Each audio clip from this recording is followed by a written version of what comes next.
ભક્તોના લાઈવ અનુભવ કહું ને તો તમને દુઃખ થશે. એના કરતાં હું તમને એક જ વસ્તુ કહું, ઘણા ખરા ભક્તો લાઈવ અનુભવમાં અમને એવું કહે છે કે અમે સુરાપુરા ધામ ગયા, અમે કુખાર મેલડીના સાનિધ્યમાં ગયા, અમે આ જગ્યાએ ગયા.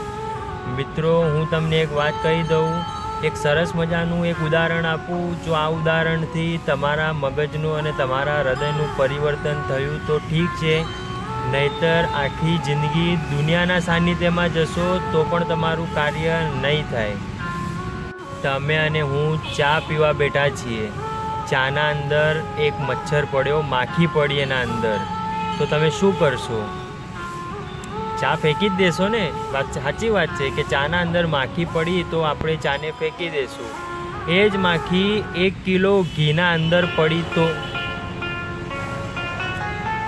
વિચાર આવે છે ને? ઘી ના ફેંકાય કેમ કે ઘી છે. એવી રીતે જ જે વખતે ખરા મનથી ખરા ભાવથી જો થઈ જશે કે આ શક્તિ છે, આ માતાજી છે, આ માતાજીના પરચા લાઈવ છે, જે યુગ પહેલાંની માં જોગણી હતી એ જોગણી માતાના પરચા આજે પણ છે, જે કુખાર મેલડીના પરચા પહેલાં હતા એ આજે પણ છે, જે મુંબાઈ માતાના પરચા, જે ખોડિયાર માતાના પરચા પહેલાં હતા એ આજે પણ છે. પણ એવા પરચા આપણે અનુભવ નથી શકતા. એનું કારણ એક જ છે કે વિશ્વાસ નથી અને કોઈ એક જગ્યા ઉપર આપણી ભક્તિ ટકી નથી.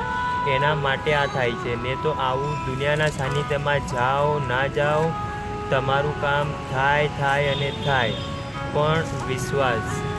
2 દિવસ પહેલાં જ એક ભાઈએ મને કમેન્ટ કરી હતી કે હું 5 થી 6 જગ્યાએ ફરીને આવ્યો, બહુ બધા ભુવાજી પાસે પણ ગયો, પણ મારું કામ નહીં થતું. તો તમે મને એવું કાંઈ વિચાર આપો, એવું કાંઈ મને કહો કે જેથી કરીને મારું કામ થઈ જાય. તો મેં ભાઈને કીધું કે તમારા વિચાર કેવો છે, તમારું સિદ્ધાંત એવું છે કે તમારું કોઈ જગ્યાએ જો 1 અઠવાડિયું ગયા અને કામ થયું તો ઠીક છે, ના થયું તો તમે માતાજીને એમ જ માનો છો કે આ માતાજીના પાસે શક્તિ નથી, આ માતાજી કામ કરી શકે એમ નથી. તો મિત્રો, ભક્તો, હું તમારે બધાની એક જ વસ્તુ કહેવા માગું છું કે આપણે ભગવાનના ઉપર વિશ્વાસ રાખવાનો મતલબ છે કે એવું નહીં કે સાનિધ્યના અંદર જઈને વિશ્વાસ રાખવો, ઘરના અંદર કુળની દેવી ઉપર જો વિશ્વાસ રાખો તો પણ આપણું કામ થઈ જાય. પણ એવી ભક્તિ આપણા હૃદયના અંદર પહેલાં પ્રગટાવવી જરૂરી છે. હવે ઘણા લોકો એવું પણ કહેશે કે વિશ્વાસ તો અમે રાખીએ છીએ છતાં પણ કામ ના થયું. તો વિશ્વાસનો મતલબ એવો છે કે ઊંધું ગાલીને એક જ રટન હોવું જોઈએ કે માતાજી તું તારે તોય તું અને તું મારે તોય તું.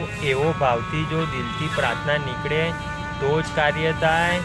સારું કર્યું હોય એટલે મેં કર્યું, ખોટું થાય એટલે ભગવાનની મરજી, આવા વિચારો હશે તો આપણું કામ નહીં થાય. તો તમે હું કુખાર મેલડીને કાંઈ જેવી તેવી સમજો છો? માતાજીનો પાવર તો જે નાસ્તિક છે એ લોકો માટે તો 0 છે, પણ જેને ખબર છે કે આ માતાજી છે, આ માં મેલડી છે, આ શક્તિ છે, એને ખબર હોય